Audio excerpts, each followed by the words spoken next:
আপনি দেখবেন যে সেখানে একটা চশমা পড়া একেবারে আপনি দেখবেন যে ফুটপাতের পাশে দেয়ালের পাশ গেছে, রক্ত ঝরছে নাক বেয়ে কপাল বেয়ে, সে একটা ছবি কিন্তু ভাইরাল হয়েছিল সে সময়।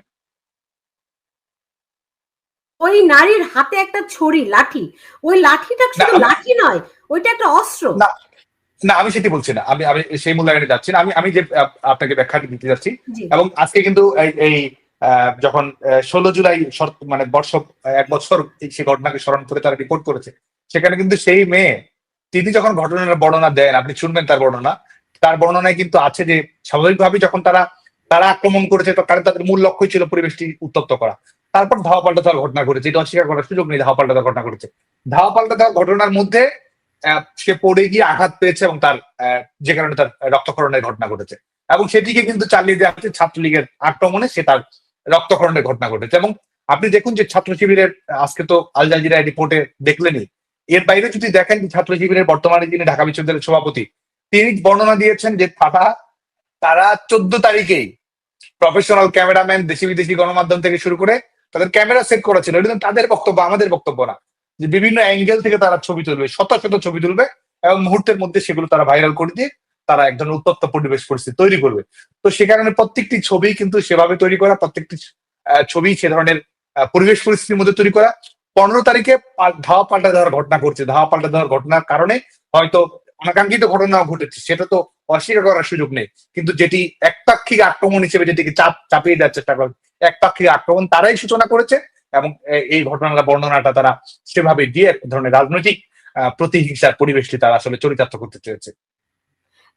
কিন্তু ধরেন যারা আপনার কর্মীরা আক্রান্ত হয়েছে, নিহত হয়েছে, আহত হয়েছে, তাদেরকে সাংগঠনিকভাবে কোনো সহায়তা দেওয়ার ব্যবস্থা কি আপনারা করছেন?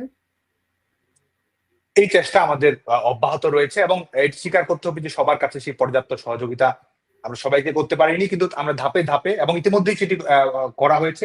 এর বাইরেও কারণ দেখুন গোটা বাংলাদেশটাই যখন কারাগারের অবস্থার মধ্যে আছে, আমাদের প্রত্যেকজন নেতাকর্মী নিজের বাড়িতে থাকার সুযোগ নেই, বাড়িঘর পুড়িয়ে দিয়েছে, সার্টিফিকেট পুড়িয়ে দিয়েছে, শিক্ষা প্রতিষ্ঠানে যাওয়ার সুযোগ নেই, কত ধরনের সহিংসতার নির্মম হত্যাযজ্ঞের শিকার হতে হয়েছে।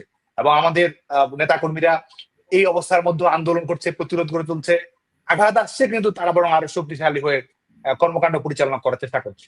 আমরা চেষ্টা করছি, কিন্তু অবশ্যই আমাদের সীমাবদ্ধতা রয়েছে, কিন্তু আমাদের সীমাবদ্ধতা থাকা সত্ত্বেও আমাদের কর্মীদের যে অসীম মনোবল রয়েছে, এই অসীম মনোবলে আসলে আমাদের সংগ্রামকে এগিয়ে নিচ্ছে। সাদ্দাম, আপনি অনেকক্ষণ ধরে আপনার কর্মীদের কথা বললেন, কিন্তু আপনি একবারও বললেন না আপনার বাড়িটিও পুড়িয়ে দেওয়া হয়েছে, এমনকি আপনার বাবা মারা গেছেন, তার জানাজায় আপনি সন্তান হিসেবে, পুত্র হিসেবে উপস্থিত থাকতে পারেননি। এই সময়গুলো কিভাবে, আপনাদের জীবন তছনছ হয়ে গেছে, এটা আমি বুঝতে পারি, এই সময়গুলো কিভাবে দেখছেন, কিভাবে মূল্যায়ন করছেন?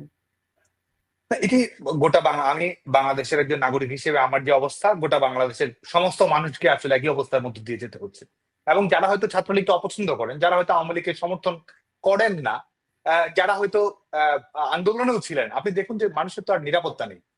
একজন অভিভাবক শঙ্কার মধ্যে থাকছেন যে তার মেয়ে নিরাপদে শিক্ষা প্রতিষ্ঠানে যেতে পারবে কিনা, কোনো ধরনের অঘটনের শিকার হবেন কিনা, সেটি নিয়ে সংশয় আছে। যিনি হয়তো অন্য রাজনৈতিক দল করেন, তিনি আজকে ব্যবসা বাণিজ্য করতে পারছেন না।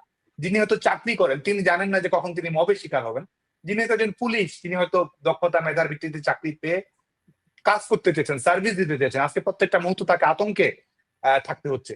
এবং যিনি হয়তো গার্মেন্টস শ্রমিক, তিনি আজকে একটা শঙ্কার মধ্যে, ইতিমধ্যেই কলকারখানাগুলো বন্ধ হয়েছে, চাকরি হারা অবস্থার মধ্য দিয়ে সবাইকে যেতে হচ্ছে, অভিভাবকেরা উদ্বেগের মধ্যে রয়েছে, ছেলেমেয়েরা লেখাপড়া শেষ করে চাকরি পাবে তার ন্যূনতম অর্থ কোনো গ্যারান্টি নেই, কোটা না মেধা পরিণত হয়েছে সুপারিশে, এবং পুরো চাকরি ব্যবস্থাকে তারা কুক্ষিগত করেছে, দলীয় বিবেচনায়, রাজনৈতিক বিবেচনায় নিয়োগ প্রদানের পক্ষে তারা ত্বরান্বিত প্রত্যেক মুহূর্তে করছে। তো গোটা বাংলাদেশে এক ধরনের আহ সংকটের মুখে রয়েছে, যে কারণে আমাদের কাছে আমরা যেটিতে ফোকাস করার চেষ্টা করছি, আমরা লড়াইটাকে ফোকাস করার চেষ্টা করছি, সংগঠিত করার চেষ্টা করছি। এবং আমাদের দেখুন, এটি আমাদের জন্য তো নতুন অভিজ্ঞতাও, আমরা যারা রাজনৈতিক কর্মী, আমাদের আমরা একটা নতুন বাস্তবতার মধ্য দিয়ে যাচ্ছি এবং লড়াইয়ের শিক্ষা আমরা পাচ্ছি, সংগঠিত হওয়ার শিক্ষা আমরা পাচ্ছি, প্রতিকূল পরিস্থিতি মোকাবেলা করার আমরা শিক্ষা আমরা পাচ্ছি, এবং এই সংকটকালীন সময়ে নিজেদের সীমাবদ্ধতা গুলো সেটি নিয়েও আমাদেরকে এক ধরনের মূল্যায়ন করার সুযোগ হচ্ছে। আমাদের আগেকার কর্মকাণ্ডগুলো সেগুলো নিয়ে রিভিজিট রিথিং করার সুযোগ হচ্ছে, পুনর্মূল্যায়ন করার সুযোগ থাকছে। ভুলগুলো সংশোধন করার সুযোগ থাকছে। এবং এটির মাধ্যমে কিন্তু আমি যেটি মনে করি যে গোটা বাংলাদেশের ছাত্রলীগের নেতাকর্মীরা একটা ইতিবাচক ছাত্র রাজনীতি করেছেন বঙ্গবন্ধু কন্যা দেশরত্ন শেখ হাসিনার নির্দেশনা এবং ভালোবাসায় একটা প্রতিযোগিতামূলক ছাত্র রাজনীতি করতে চেয়েছেন এবং বাস্তবায়ন করেছেনও আসলে অনেক ক্ষেত্রে ছাত্রলীগের নেতাকর্মীরা। আজকে একটা নতুন বাস্তবতা, একটা ফ্যাসিস্ট সরকারের মুখোমুখি ছাত্রলীগের নেতাকর্মীরা, একটা খুনি সরকারের মুখোমুখি ছাত্রলীগের নেতাকর্মীরা, এটা দখলদার সরকারের মুখোমুখি নেতাকর্মীরা। তো এর মধ্যে যে লড়াইয়ের শিক্ষা, সংগ্রামের শিক্ষা, মিছিলের শিক্ষা পাচ্ছে ছাত্রলীগের নেতাকর্মীরা, আমরা মনে করি যে তারা আরো অনেক বেশি শানিত হচ্ছে, তারা আরো সেই অনেক শিক্ষার দীপ্ত হচ্ছে, তারা মূল্যটা, অনেক সাহসী সেই হচ্ছে।